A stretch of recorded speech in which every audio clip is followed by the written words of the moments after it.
Good morning. I want to tell you about a man who was very discouraged in life. He was very depressed, even despondent about things, and he decided to give it all up. He'd heard that there was this great guru, a great teacher and meditation master high in the Himalayas who required that you give up everything to study with him. This was not about me, by the way.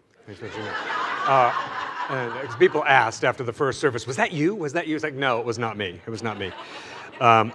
Because it would be really hard to get to the heights of the Himalayas with 100 pair of shoes.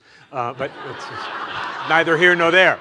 So this individual gives up everything and goes on this incredible journey to high atop the mountain, the Himalaya mountains, and meets the meditation master. And the master says, well, you know, you're going to engage in this very rigorous practice of meditation every day. And of course, you're going to be silent for the next year. And you'll do all these spiritual practices. And at the end of the year, you'll meet with me and you can say 2 words. And so he engages in this. He starts to meditate for many hours every day and do these austere spiritual practices, and he's living in silence. And at the end of the year, he gets to sit before the master and say his 2 words. And he says, "Food lousy."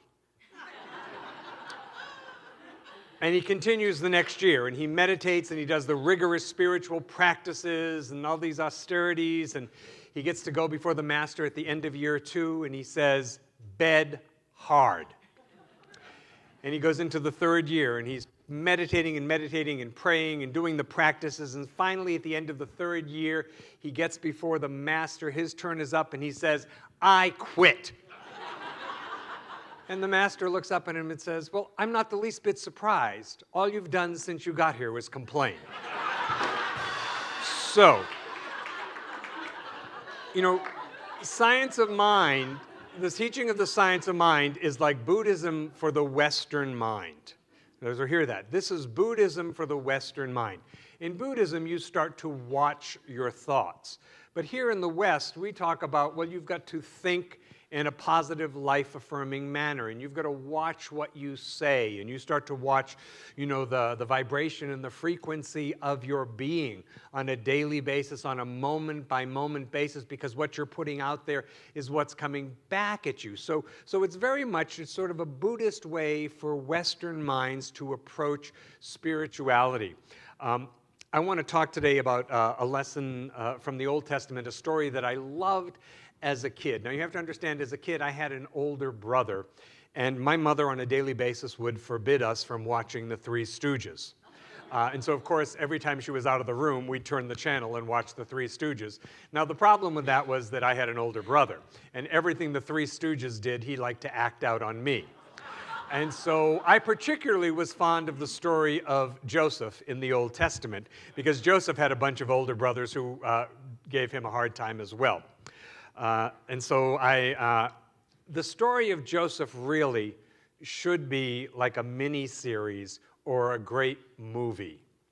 You know, we could cast this movie, as you know I like to do, and think of somebody who should play Joseph. I think Joseph should be like a young Leonardo, young, like just after Gilbert Grape, Leonardo DiCaprio, okay? You know? And the brothers, well, you can just think of all the bad guys in all the movies you've ever seen, and those are the brothers, because he's got lots of them.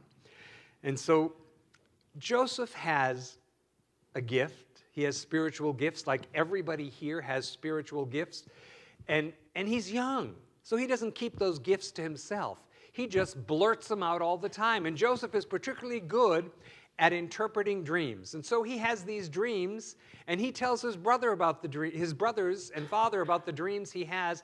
And of course, in the dreams that he has, he's the star of the dreams, right? I mean, why would you have a dream if you're not the star of the dream?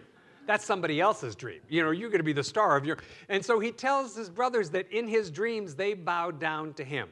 That doesn't go over really well with the older brothers. So they decide to get rid of Joseph, and so one day when they're out shepherding, they throw him in a pit. And then one of the brothers says, but why shouldn't we profit from this?